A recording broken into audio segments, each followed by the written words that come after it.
India Pakistan partition జరిగిన ఈ రోజుకి కూడా ఈ రెండు దేశాలు విడిపోవడం మంచిదా కాదా అని బోలెడు మంది ఆర్గ్యూ చేస్తారు. పాకిస్తాన్ వాళ్ళు నెహ్రూ గాంధీని విలన్గా చూస్తారు, మనం జిన్నాని విలన్గా చూస్తాం.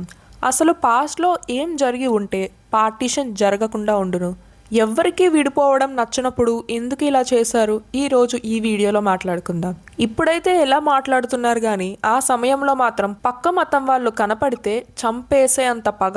ఈ పార్టీషన్ సమయంలోనే 15 నుండి 20 లక్షల మంది వరకు చనిపోయారు.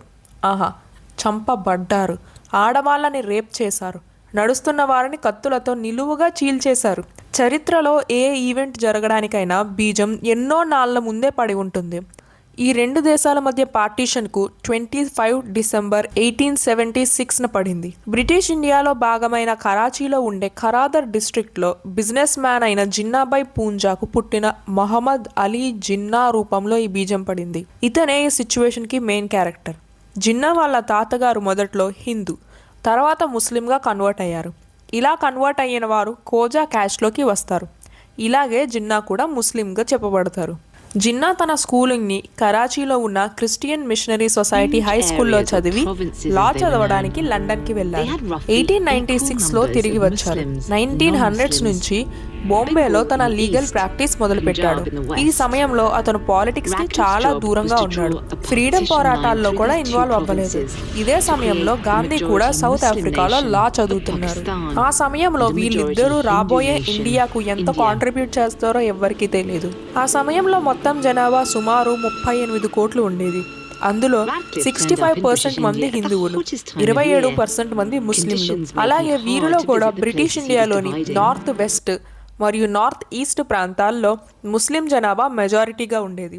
సింధ్లో 71% మంది, పంజాబ్లో 57% మంది, బెంగాల్లో 55% మంది ముస్లింలుగా ఉండేవారు. మిగతా ప్రాంతాల్లో హిందువులే మెజారిటీలో ఉండేవారు. ముందు ముందు నేను చెప్పబోయే కారణాలకు ఈ డేటా చాలా ఇంపార్టెంట్. 1903 సంవత్సరంలో ఫ్రీడమ్ ఫైటర్స్ బ్రిటిష్ వారిని బాగా ఇబ్బంది పెట్టారు. హిందూ ముస్లింలు ఇద్దరూ కలిసి బ్రిటిష్ వారికి వ్యతిరేకంగా పోరాడుతున్నారు. మరియు ఈ పరిస్థితుల్లో కూడా బ్రిటిష్ వారి ముందు ఉన్న అతిపెద్ద సమస్య బెంగాల్లో సృష్టించబడింది. ఆ సమయంలో ఉన్న బెంగాల్ ప్రావిన్స్ చాలా పెద్ద ప్రాంతం. ఇప్పటి వెస్ట్ బెంగాల్, బీహార్, అస్సాం, ఛత్తీస్గఢ్, జార్ఖండ్ మరియు బంగ్లాదేశ్ అన్నీ కూడా దాని కిందకే వచ్చేవి. ప్రముఖ పాలిటీషియన్స్, లాయర్స్, ఇంటెలెక్చువల్స్ అందరూ బెంగాల్ నుంచి బ్రిటిష్ వారిని టార్గెట్ చేస్తున్నారు. అంటే ఆ సమయంలో బెంగాల్ రెవల్యూషనరీ యాక్టివిటీస్కి ఒక ముఖ్య కేంద్రంగా మారిపోయింది. దీనివల్ల బ్రిటిష్ వారికి ఈ ప్రాంతం మీద చాలా కోపం వచ్చింది. ఈ యాక్టివిటీస్ ఇంకా ఎక్కువగా పెరగడంతో 2 సంవత్సరాల తరువాత అంటే 1905లో వైస్రాయ్ లండన్ కర్జన్ బెంగాల్ని డీల్ చేయడానికి ఒక ప్లాన్ తయారు చేశాడు. భారతదేశంలో ఉండగా వాళ్ళు ఒక విషయం అర్థం చేసుకున్నారు. ఇండియన్స్ని మతం పేరు మీద విభజించడం చాలా తేలిక అని. ఒకవేళ వాళ్ళ ఐక్యతను బ్రేక్ చేయగలిగితే వాళ్ళని కంట్రోల్ చేయడం చాలా సులభం అవుతుంది. అలాగే భారతీయులందరిలో పెరిగిన నేషనలిజం భావాన్ని మతద్వేషంగా మార్చేయచ్చు అని జూలై 1905లో లార్డ్ కర్జన్ బెంగాల్ చాలా పెద్ద ప్రాంతం కాబట్టి అడ్మినిస్ట్రేషన్లో అనేక సమస్యలు వస్తున్నాయి కాబట్టి బెంగాల్ని పార్టీషన్ చెయ్యాలి అని అనౌన్స్ చేశాడు. బెంగాల్ మొత్తంగా చూస్తే హిందువులు మెజారిటీలో ఉన్నారు, కానీ బెంగాల్ యొక్క ఈస్టర్న్ సైడ్లో ముస్లింల జనాభా ఎక్కువగా ఉండేది. అందుకే లార్డ్ కర్జన్ బెంగాల్ని ఒక ప్లాన్ ప్రకారం డివైడ్ చేశాడు. ముస్లిం మెజారిటీ ఉన్న బెంగాల్ ఈస్టర్న్ ప్రాంతాన్ని ఈస్ట్ బెంగాల్గా ఏర్పాటు చేసి అదే ఇప్పుడు బంగ్లాదేశ్, మిగిలిన బెంగాల్ ప్రాంతాన్ని వెస్ట్ బెంగాల్గా మార్చేశాడు. బ్రిటిష్ వారు బెంగాల్ని పార్టీషన్ చేసినప్పుడు బెంగాల్లో ఉన్న ముస్లిమ్స్ బెంగాల్ మొత్తానికి మైనారిటీలో ఉండేవారు. కానీ ఈస్ట్ బెంగాల్ అనే కొత్త ప్రాంతం ఏర్పడిన తరువాత అక్కడి వాళ్ళు మెజారిటీగా మారారు. ఇప్పుడు బెంగాల్ పార్టీషన్ గురించి ఇండియన్ నేషనల్ కాంగ్రెస్ అందరినీ కలిపి బెంగాల్ పార్టీషన్ తప్పు అని చెబుతూ ఒక మూమెంట్ ప్రారంభించింది. కానీ ఈస్ట్ బెంగాల్ ముస్లిమ్స్ మాత్రం ఈ పార్టీషన్ని చాలా సపోర్ట్ చేశారు. ముందు బ్రిటిష్ వారికి వ్యతిరేకంగా అందరూ కలిసి పోరాడారు. కానీ బెంగాల్ పార్టీషన్కి వ్యతిరేకంగా జరిగిన పోరాటంలో ఈస్ట్ బెంగాల్ ముస్లిమ్స్ ఒక సెక్షన్ యాక్టివ్గా పాల్గొనలేదు. ఇలాంటి పరిస్థితి మొదటిసారి కనిపించింది. కలిసి మూమెంట్ చేయడం బదులు ఇండియన్ నేషనల్ కాంగ్రెస్ అనేది హిందువుల పార్టీ అనే చర్చ మొదలైంది. దేశ జనాభాలో ముస్లింలు 26% ఉన్నారు, కానీ కాంగ్రెస్లో ముస్లిం డెలిగేట్లు కేవలం 6.59% మాత్రమే ఉన్నారు అని చెప్పడం జరిగింది. చర్చ ఏమిటంటే రేపు బ్రిటిష్ వారు వెళ్ళిపోతే అందరూ స్వతంత్రం కోసం పోరాడతారు. కానీ కాంగ్రెస్ హిందూ పార్టీ అయితే ముస్లింల మాటకు విలువ ఉండదు. ఎలక్షన్స్ జరిగినా కూడా హిందువులే గెలుస్తారు. కాబట్టి స్వతంత్రం వచ్చిన తర్వాత కూడా మా గురించి ఎవ్వరూ పట్టించుకోరు అని కొందరు భావించారు. ఇండియన్ నేషనల్ కాంగ్రెస్ ఈ పరిస్థితిని గమనించి మత ఆధారితంగా పెరుగుతున్న ఈ విభేదం మొత్తం ఫ్రీడమ్ మూవ్మెంట్ ని నాశనం చేస్తుందని వాళ్ళు అర్థం చేసుకున్నారు. అందుకే ప్రతి సందర్భంలో కాంగ్రెస్ ఒకటే మాట చెప్పింది: మతం అనేది మీ వ్యక్తిగత విషయం. మతం ఆధారితంగా రాజకీయాలు చేయడం చాలా ప్రమాదకరమని. బ్రిటిష్ వారికి వ్యతిరేకంగా మేము చేస్తున్న ఫ్రీడమ్ స్ట్రగుల్లో మా లక్ష్యం ఒక సెక్యులర్ ఇండియా అని, అక్కడ ప్రతి మతానికి స్థానం ఉందని చెప్పింది. ఎవరు భయపడాల్సిన అవసరం లేదని భరోసా ఇచ్చింది. ఇలాంటి సమయంలోనే మొహమ్మద్ అలీ జిన్నా రాజకీయాల్లో ప్రవేశించారు. 1906వ సంవత్సరంలో కల్కట్టాలో కాంగ్రెస్ సెషన్ జరుగుతుండగా జిన్నా అందులో పాల్గొని కాంగ్రెస్లో చేరారు. జిన్నా గురించి కొంచెం తెలుసుకుందాం. ఇప్పుడు మనకున్న జిన్నా ఇమేజ్ ఆ సమయంలో ఉన్న జిన్నా ఇమేజ్ కి అస్సలు పోలిక ఉండదు. అతని వ్యక్తిగత అభిప్రాయాలు చాలా వేరేగా ఉండేవి. ఆ రోజుల్లో జిన్నా సెక్యులరిజం గురించి చాలా మాట్లాడేవారు. కాంగ్రెస్ యొక్క సెక్యులర్ ఐడియాలజీతో ఆయన బాగా ప్రభావితం అయ్యారు. ఫేమస్ ఫ్రీడమ్ ఫైటర్ అయిన సరోజినీ నాయుడు కూడా జిన్నాని ambassador of Hindu Muslim unity అని పిలిచారు. ఇదే సమయంలో ఈస్ట్ బెంగాల్ ఒక కొత్త స్టేట్ అయినప్పటి నుంచి మెజారిటీలో ఉన్న ముస్లిమ్స్ ఢాకా అన్న సిటీలో మొహమ్మదన్ ఎడ్యుకేషనల్ కాన్ఫరెన్స్ ని జరిపేవారు. ఈ సంవత్సరం జరిగే ఈ సమావేశంలో అప్పుడు వాళ్ళు ఒక నిర్ణయం తీసుకున్నారు. ఇలా ఇండియన్ నేషనల్ కాంగ్రెస్ లో హిందువుల ప్రభావం ఎక్కువగా ఉందో అలాగే ముస్లింలకు కూడా ఒక పొలిటికల్ పార్టీని ఏర్పాటు చేయాలని నిర్ణయించారు. ఇలా 1906 డిసెంబర్ 30న కలిసి ఒక పార్టీ స్థాపించారు.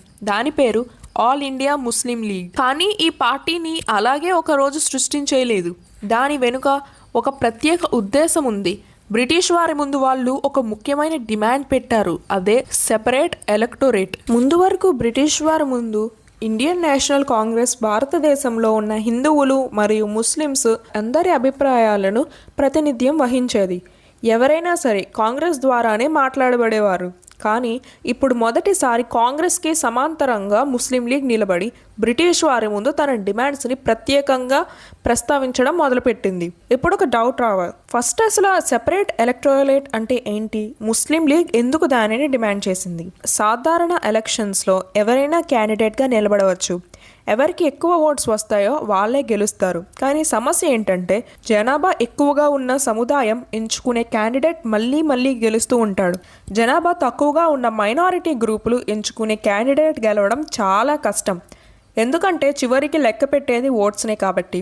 అందుకే ముస్లిం లీగ్ సెపరేట్ ఎలక్టోరేట్ని డిమాండ్ చేసింది. వాళ్ళ అభిప్రాయం ఏమిటంటే కొన్ని కాన్స్టిట్యూషన్స్లో కేవలం ముస్లిం క్యాండిడేట్స్ మాత్రమే కాంటెస్ట్ చేయాలి. దీన్ని ఇంకా సింపుల్గా అర్థమయ్యేలా చెప్పాలంటే ఒక ఏరియాలో 100 మంది ఉన్నారు అనుకుందాం. అందులో 60 మంది ముస్లిమ్స్, మిగతా 40 మంది వేరే సమూహాలకు చెందినవారు. ఒకవేళ సెపరేట్ ఎలక్టోరేట్ సిస్టమ్ ఉంటే ఆ 60 మంది ముస్లింలు మాత్రమే ఓటు వేస్తారు. మిగతా 40 మందికి ఓటు వేసే హక్కు ఉండదు. అలాగే ఈ ఎలక్షన్లో నిలబడే క్యాండిడేట్స్ కూడా ముస్లిం మాత్రమే ఉంటారు. ఆ సమయంలో ఏర్పడిన All India Muslim League president Sir Sultan Mohammed Shah Aga Khan III. మరోవైపు మొహమ్మద్ అలీ జిన్నా అప్పటికి కాంగ్రెస్లోనే ఉన్నారు. జిన్నాకి ఈ సెపరేట్ ఎలక్టోరేట్ డిమాండ్ అస్సలు నచ్చలేదు.